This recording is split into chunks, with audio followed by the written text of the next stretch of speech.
Teman-teman pernah nggak ngerasain di mana keadaan perekonomian keluarga lagi benar-benar terpuruk, lagi minus, punya banyak tanggungan, ada hutang, sehingga untuk bertahan hidup pun terasa sulit. Nah, apa yang biasanya teman-teman lakukan ketika di keadaan tersebut? Menyerah atau terus berjuang? Yang pernah ngerasain hal yang sama, boleh ketik di kolom komentar. Kita saling doa mendoakan mudah-mudahan tahun ini keluar dari permasalahan tersebut. Ini adalah sebuah cerita dari mentor saya yang pernah ngalamin ketipu 2 miliar lebih karena bisnis investasi bodong. Akhirnya keluarganya benar-benar terpuruk, rumahnya dijual, kendaraan dijual, dan gak punya apa-apa, harus ngontrak warung. Siapa beliau? Kita tonton videonya sampai selesai, sampai akhirnya beliau bisa bangkit kembali. Alhamdulillah nih, saya udah ketemu dengan Coach Amit Jawahir, ya, seorang mentor bisnis syariah dari Makassar. Jadi saya pernah mengikuti sebuah ya seperti investasi bodong lah ya. Jadi teman menawarkan ke saya, lalu saya ikuti itu, keuntungannya 200%. Keuntungannya dijanjiin 200%. 200%. Masya Allah. Jadi masukin 10 juta, keluarnya 30 juta. Masukin 10 juta, Keluarnya 30 juta. Iya. Tergiur lah. Ya tergiur. Nah, sempat saya dimarahin sama istri, tapi waktu itu saya iseng-iseng aja ketemu lagi di luar sama teman itu, lalu saya ikut. Dan ternyata benar, saya masukin 10 juta, dapatnya 30 juta. Nah, jadi investasi pertama dapat untung langsung. Iya, betul. Masya Allah. Nah, Terus? berikutnya saya masukin lagi tuh 30 juta. Keluar lagi 90 juta. Tunggu. Itu berarti resmi investasinya? Enggak, saya nggak tahu. Pokoknya intinya setelah saya masukin dua, 1 bulan kemudian cair lagi. Ah, 2 kali untung nih. Nah, ketiga kalinya untung lagi. Saya Untung masukin lagi. 90 juta, keluar 270 juta. 30 juta, 120 juta dalam satu bulan. Yes. Masya Jadi dia 200%. Nah, lalu setelah itu saya tergiur, ketemu lagi sama teman saya, dibilangin semua yang bisa jadi uang diuangkan aja. Lalu kita masukkan. Oh, jadi mulai ngajak orang lain. Iya, ngajak orang lain. Jadi saya Untuk berinvestasi di sana. ngajak kakak kandung saya semuanya, keluarga, tetangga, semua diajak. Jadi waktu itu baru masuk seminggu, total sekitar 1,8, hampir 2 miliar lah ya. Jadi 2 Uang miliar teman-teman. tuh uang dari banyak orang. Ya, teman-teman, sama teman-teman, Coach keluarga. Amit diinvestasikan. Ya, saya sendiri. Niatnya kan dapat berapa Iya, kali lipat dari 2 kali lipat, 3 kali lipat. 3 kali lipat. Jadi Terus kalau 2 miliar jadinya 6 miliar. harusnya. Harus. Setelah itu? Ternyata seminggu zong. seminggu doang udah ketahuan hilang. Seminggu zong hilang, orangnya nggak bisa dikontak segala macam. Akhirnya ya udah.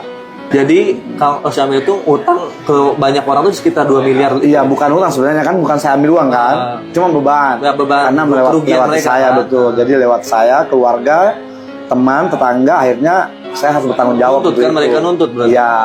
Ya dulu gimana nggak takut orang datang ke rumah bawa, ya maaf polisi, bawa maaf ya tentara, segala macam lah ya, untuk supaya bisa kembali. Nah akhirnya saya jual rumah, jual mobil untuk menyelesaikan, ternyata nggak selesai juga. Nggak selesai juga. Akhirnya karena malu, saya tinggalkan Makassar, saya hijrah ke Banyuwangi. Kontrak sebuah tempat sekitar 3x4 warung, saya jadikan warung Sama istri di sana. sama istri, sama anak saya yang kedua. Anak saya yang pertama saya titip di Makassar untuk menyelesaikan sekolah dasarnya. Cewek kos di Makassar sendiri waktu itu. Jadi sedih jadi. Apa buat jadi inspirasi. Iya. Waktu itu saya coba buka warung, saya mulai dari jam 4 subuh saya ke pasar untuk beli bahan. Kemudian kita mulai buka, itu bukanya jam 10 pagi sampai tengah malam, jam 11 malam. Setiap hari seperti itu. Hanya untuk bertahan hidup di Banyuwangi waktu itu. Nah ternyata 2 tahun, hampir jalan 2 tahun itu hanya bisa nabung 3 juta. Dan pas saya dapat ada uang 3 juta itu, saya kembali ke Makassar untuk menjemput anak saya yang pertama karena sudah selesai tamat sekolah dasar. Jadi di saat saya jemput itulah saya melihat sebuah informasi penting di surat kabar, di koran. Ada seorang polwan, pangkatnya AKP, beliau adalah kalau saya sebut nama beliau biasa terbawa ini. Jadi namanya Ibu AKP Rini. Bapak Ibu ya, namanya Bu AKP Rini. Saya baca di situ tertulis Polwan bisa dapat 5 mobil cash dalam waktu 2 bulan setengah. Oh, itu yang total. Ya, jadi saya kaget, sontak, penasaran. Kira-kira beliau kerja apa? Akhirnya saya langsung telepon nomor handphone yang ada di koran itu. Nah, disitulah saya pertama kali ketemu dengan usaha yang luar biasa dahsyat itu. Masya Allah. Dimentori sama poluan tersebut? Langsung dimentorin oleh beliau, Masya Allah. Dan ya saya anggap mudah karena beliau di Kalimantan Selatan, saya di Makassar. Saya lakukan semua apa yang beliau sarankan, saya lakukan apa yang beliau arahkan. Tidak ada satupun yang saya tidak lakukan, semua saya lakukan, Masya Allah. Berapa lama sampai 1 akhirnya bulan 21 tanggungannya hari. lunas semua? Belum, 1 bulan 21 hari saya bisa membeli mobil. Bisa beli mobil. Senilai 150 juta dan itu uang saya jual Berapa? untuk beli rumah di Banyuwangi harga beli rumah 125 juta. Iya. Nah, kalau masalah beban itu alhamdulillah selesainya dalam waktu 2 tahun. 2 tahun semua tanggungan lunas. Semua lunas, Masya selesai Allah. semua 2 tahun. Alhamdulillahnya sekarang Coach Amir itu udah kembali perekonomiannya pulih. Alhamdulillah. Bahkan sekarang udah sama Allah dititipin lagi rumah Masya mewah, Allah. kendaraan, Masya Allah. Jadi ketika terpuruk nih, bukannya menyerah, ratapi nasib, tapi terus berjuang, Nah, berjuang. sama istrinya. Berjuang. Masya Jadi Allah. ya untungnya Masya Allah. Untungnya istri saya juga kuat Bapak.